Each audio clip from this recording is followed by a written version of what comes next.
Орозо айынын башталганына бир жума болду. Бул жолку орозо ар кандай чектөөлөр алынган учурга туш келди. Намаз мечиттерде окулуп, эл чогулуп ооз ачууда. Бул иш-чараларга уруксат берилишинин себеби ковидке каршы эмдөөдөн өтүп, жамааттык иммунитеттин пайда болгонунда. Бирок дарыгерлер вакцинанын 2 жана 3 дозасын дагы сөзсүз алуу керектигин эскертет. Дарыгерлердин айтымында ооз бек маалда же ооз ачкандан кийин эмдөөдөн өтсө болот. Ар бир поликлиникада азыр жазалып атат.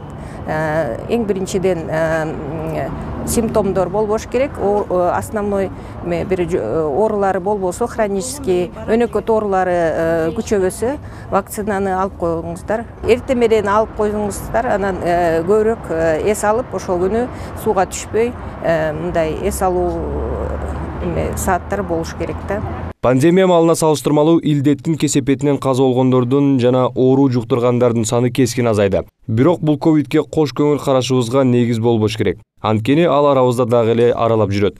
Ал тургай башка мамлекеттерде оорунун очогу катталып, вирус тездик менен тарап жатат. Ар кандай коронавирус инфекциянын мутациялары дагы чыгууда. Ошондуктан баягы канча көп адам саны урса, дүйнө жүзүндө ошончо көп жаңы штамм чыгат деген мүмкүнчүлүк бар. Ошондуктан оорунун алдын алуунун эң бир чоң маанилүү жагы бул эмдөө болуп эсептелет. Ошондуктан эмдөөгө чакырат элек. Эмдөө коронавирустан коргонуунун эң жеткиликтүү жана натыйжалуу ыкмасы. Ал инфекцияны жуктурбоо үчүн же аны жеңилирээк формада өткөрүү үчүн иштелип чыккан. Өнөкөт жана коштолгон оорулары бар бейтаптар үчүн вакцина алуу өзгөчө маанилүү. Анткени алар тобокел тобуна кирет. Дарыгерлер элди өздөрүн жана жакындарын эмдөөдөн өтүү аркылуу ковидтен коргоого чакырат. Анткени илдеттин кесепеттери менен күрөшүүгө караганда анын алдын алуу оңой.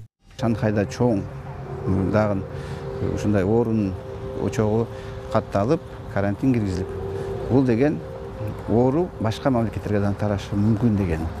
Өзү жугуштуу оорулар эч качан чек араны билбейт. Оорунун мындай мамлекетке таандыктуулугу жок.